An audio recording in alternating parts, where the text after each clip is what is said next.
آج صبح سے ٹی وی پہ عجیب و غریب ٹکرز اور ہیڈ لائنز چل رہی ہیں کہ ڈالر کی واپسی کی خبر آتے ہی ڈالر بھی واپس آنا شروع، روپے کی قدر میں بہتری۔ آپ کے خیال میں کیا اسحاق ڈار پاکستان واپس آنے اور وزیر خزانہ بننے کا کوئی فائدہ ہونے والا ہے؟ دیکھیں، کچھ دیر کے لیے تو ممکن ہے کوئی وقتی مصنوعی فائدہ ہو، لیکن یہ سب کچھ وقتی، سطحی اور مصنوعی ہوگا۔ کیونکہ ایک بات یاد رکھیں، میرا فارمل سبجیکٹ مجھے پسند نہیں تھا، میرے والد نے مجھ پہ امپوز کیا، اس لیے میں نے پڑھا۔ آیا میں یہ جو میں کام کرتا ہوں لکھنے پڑھنے کا، اس میں آ گیا۔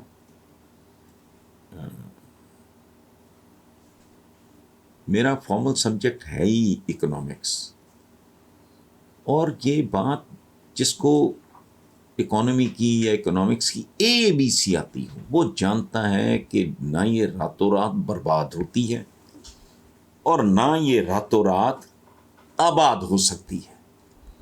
اس کو اجڑتے بھی وقت لگتا ہے، اس کو بستے اس بستی کو وقت لگتا ہے۔ باقی اسحاق ڈار اگر کوئی جگاڑ دکھاتا ہے یا کوئی جگاڑیا اپنا کو کام کرتا ہے تو وہی میں نے جو عرض کیا، وقتی، سطحی موت، یا پھر یہ اپنا پیسہ کسی اور طریقے سے انجیکٹ کریں، اس سے بھی ریلیف تھوڑا بہت ملے گا۔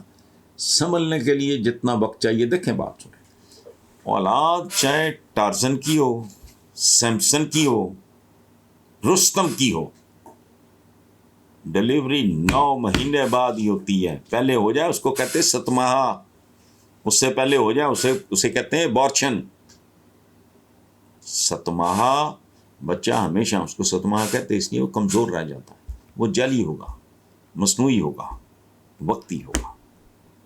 یہ بنیادی اصول ہے، جتنا پرانا اور خوفناک مرض ہوگا اس کا ہی اتنا۔ یہ جو اسٹیرائڈ وغیرہ دے کے بندے وہ کھڑا کر دیتے، کوئی اس طرح کا جگاڑ لگا لے تو مجھے نہیں پتا، وہ بھی بہت وقتی ہوگا، سارا کچھ سامنے آ جائے گا۔ اور کمال کی بات ہے، یہ کام وہ کرے گا جن لوگوں نے اس ملک کو یہاں تک پہنچایا ہے، یہ وہ کریں گے۔ عمران تو میں کہتا ہوں ایک دروازے سے آیا، دوسرے دروازے سے نکل گیا، 3 سال کچھ مہینے یا جتنے بھی ہے، وہ اصل کہانی کیا ہے؟ اس ملک کو یہاں تک پہنچایا کس نے؟ یہاں لگاتار اگر رول رہا ہے تو وہ 2 پولیٹیکل پارٹیز، ایک پیپلز پارٹی اور ایک نون لیگ کا۔ یا اچھا، اس میں وہ پیریڈ بھی شامل کریں جو یہ اپوزیشن میں، اس کی وجہ ہے سو کالڈ ڈیموکریسی میں بھی جو اپوزیشن کا وقت ہوتا ہے وہ بھی اس کو کہتے ہیں گورنمنٹ ان ویٹنگ۔ اقتدار میں تو یہی لوگ رہے ہیں، انہی لوگوں نے پاکستان کو یہاں پہنچایا ہے۔ پرویز مشرف صاحب کے زمانے کا جو پیچ ہے اٹھا کے دیکھ لیں، ان کے بعد یہی لوگ آئے نا، کیا کیا انہوں نے؟ تو اسی عطار کے لونڈے سے دبا لیتے ہیں، وہ جو ہے نا مشہور شعر ہیں، میر کیا سادہ ہیں بیمار ہوئے جس کے سبب، اسی عطار کے لونڈے سے دبا لیتے ہیں۔